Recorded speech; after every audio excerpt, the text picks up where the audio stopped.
जितने भी विधायक हैं वो रांची अपने आवास आएंगे और फिर आएंगे। आप DA लेंगे, आप यहाँ दिन में 100 रुपये में रसगुल्ला और हलवा खाएंगे और 18,000 रुपये पे महिमा मंडन हो रहा है। पूरा 3 दिन का सदन इसी पे बहस हो रहा है। जैसे आप झारखंड के 24 साल के झारखंड के लोगों को कोई वरदान दे दी 18,000 रुपया, तो आज इसीलिए हमने स्पष्ट कहा कि आपके बच्चे बाल में लगाएंगे बनफूल और गरीब के बच्चे लगाएंगे धूल और आप महिमा मंडन करेंगे। गलत बात है। जवाब नहीं मिला जयराम। जवाब किसमें है? जो जयराम महतो के सवाल का जवाब दे सके, दे करे, सार्वजनिक करे। तमाम 12 के 12 मंत्री पहले सार्वजनिक करे कि उनका बेटा उनकी बेटी कौन स्कूल में पढ़ते हैं, उनका फी क्या है, करे सार्वजनिक। लेकिन क्या जयराम जी पहला सत्र कैसा रहा आपके लिए? एकदम शांत रहते हैं। देखिए, हम बीच में नहीं टोकते हैं। हम पक्ष क्या बोल रहा है, विपक्ष क्या बोल रहा है, हम सब सुनते हैं और जब हम बोलते हैं तो सदन सुनता है और हमारे बीच में कोई बोलेगा तो फिर छोड़ेंगे नहीं। सीजीएल पर दिखे। बिल्कुल, क्यों नहीं दिखेंगे भाई? उस पर भी उदासीन जवाब रहा हो, क्यों नहीं रहेंगे? कुछ नहीं। देखिए, सरकार को भी मालूम है चुनाव समीकरण से जीत के आती है।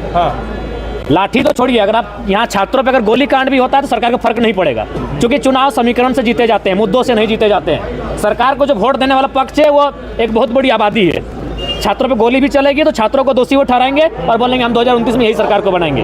तो सरकार को ही मालूम है, वो दिल्ली की सरकार को मालूम है और रांची की सरकार को ही मालूम है कि चुनाव मुद्दों से नहीं, चुनाव समीकरण से जीता जाता है। इनके पास वो वोट का समीकरण है। अच्छा, जो आपने कहा कि सदन में जो बिल्कुल क्या गलत कहा हमने? ये 18 साल की लड़की को 2,500 रुपया देंगे और महिमा मंडन करेंगे। हमने कहा आप उसको अगर स्कूल जाने से पहले पैसा देंगे तो वो चाट, छोला और सिंगाड़ा में खर्च करेगी, वो अपने श्रृंगार के सामग्री में खर्च करेगी। आप स्कूल जाने दीजिए, उसके अटेंडेंस होने दीजिए, उसके बाद स्कॉलरशिप के रूप में 2,500 रुपया दीजिए, यही पैसा दीजिए, लेकिन नजरिया बदलिए। सरकार तो इसे उपलब्धि बता रही है अपना। उपलब्धि है कि क्या है वो जैसे जैसे दिन बीतेगा पता चलेगा। आज जो अरे यादव को तो मालूम ही नहीं चला कि हम कौन सा मुद्दा उठाए हैं, इसीलिए बोल रहे थे मैक्सिमम पढ़े लिखे छात्र मैंने विधायकों को भेजिए। आधो को मालूम है नहीं कि हमने कौन सा मामला उठाया।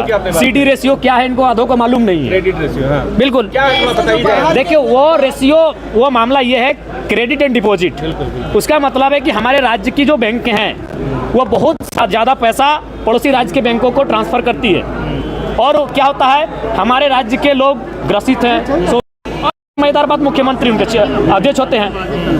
तो भाई उन पैसों को अगर आप अपने पास रखेंगे तो आप युवाओं को लोन दीजिए, आप किसानों को लोन दीजिए, आप महिलाओं को लोन दीजिए और उनको आत्मनिर्भर बनाइए। और RBI का गाइडलाइन कहता है कि 70% तक होना चाहिए। झारखंड का 36% है, बाकी जो स्टेट है वो 100% के आसपास हैं। तो आप तुलनात्मक अध्ययन में देखिए कि आप कितने पीछे हैं इन विषयों में। जयराम जी, आपने जो बच्चों वाला सवाल उठाया उस पर उनको तकलीफ हुई होगी। आपने कहा कि जांच होनी चाहिए। बिल्कुल, क्या तकलीफ है? 81 ज्यादा कि 3.25 करोड़ ज्यादा? 81 के बच्चों पे हमने सवाल उठाया, आपकी हालत खराब हो गई। और 3.5 करोड़ के बच्चे कहाँ हैं? धूल में हैं। सिलेट के जगह प्लेट लेके खिचड़ी खा के पढ़ रहे हैं। 81 के बच्चे मैंने अमृत वाले हो गए और बाकी लोग क्या धूल में पलेंगे? बिल्कुल जांच होनी चाहिए, तभी सरकारी सिस्टम दुरुस्त होगा। नहीं तो कोई बजट का मायने नहीं है, कोई बजट का मायने नहीं। आप कितना भी अच्छा सुंदर बजट क्यों ना लाएं, वो भ्रष्टाचार की भेंट चढ़ जाएगा। पिछला बजट का आपने भी जिक्र किया कि यूज नहीं हो पाया, फिर बिल्कुल, जब प्रथम अनुपूरक बजट यूज हुआ ही नहीं तो फिर द्वितीय अनुपूरक बजट जो लेकर आप आए हैं ये केवल और केवल मंत्रियों की शान शौकत बढ़ाने के कार्य आएगा। जयराम जी, एक मामला। जयराम जी, आज जो मौका दिया जाए, देखते हैं, अभी शुरुआत हुआ है, कुछ दिन देख लिया जाए सरकार को। कैसा रहा एक्सपीरियंस, कैसा रहा आपका ये 4 दिनों का? ठीक ठाक रहा। अच्छा, सदन में जो आज जवाहरलाल मुर्मू ने बोला है वो कैसे आप देखते हैं? देखिए, मेरे हिसाब से मर्यादा में नहीं थे वो। उन शब्दों से, चूंकि वे लोग माननीय हैं, वो कई वर्षों से राजनीति कर रहे हैं, उन शब्दों पे उनको परहेज करना चाहिए। धन्यवाद। तो जयराम महतो, आप देखिए किस तरीके से यहाँ निकले। हाँ, और केस को जो है लिपापोती कर दिया। जी जी जी जी भैया, जयराम जो है मिलने के लिए आया, गले लगा करके जो है उनसे मिल रहे थे। एक्सपीरियंस ठीक ठाक रहा।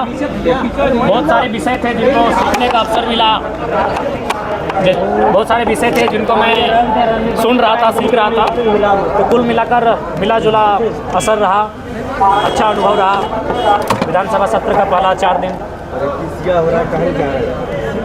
आपने मैया समान योजना पर भी सवाल उठाया है। जी, सवाल हम 1000 बार उठाएंगे। जिनकी उम्र 50 साल हो चुकी है उनको हम सम्मान के दृष्टिकोण से देख सकते हैं, लेकिन जो 18 साल की हमारी बहन है उसको अगर आप 2,500 रुपये फ्री में देते हैं उसको हम सम्मान के दृष्टिकोण से कतई नहीं देखेंगे। उसे आप उनकी प्रतिभा को नकारात्मक दिशा में ले जाने का कार्य कर रहे हैं। आज गांव की परिस्थिति क्या है, आज आम व्यक्ति कितना लाचार, कितना बेबस हो चुका है कि वह 2,500 रुपया नहीं 500 रुपये में आपको वोट कर देगा। इसलिए मैंने सरकार को ये तर्क दिया है कि आप उस 2,500 रुपये को स्कॉलरशिप का नाम दें और तमाम बहनों को स्कूलों में, कॉलेजों में उनको सुविधा के साथ उपलब्ध कराएं। स्कूल जाने से पहले अगर आप किसी बहन के हाथ में 2,500 रुपये देंगे तो कहीं ना कहीं वो श्रृंगार के कार्यों में, कहीं ना कहीं कुछ ऐसे कार्यों में मैंने यूज करेंगी जिनका कोई विशेष वो लाभ नहीं ले पाएंगे। लेकिन स्कूल जाने के बाद अगर स्कॉलरशिप के रूप में 2,500 रुपये देंगे तो उसको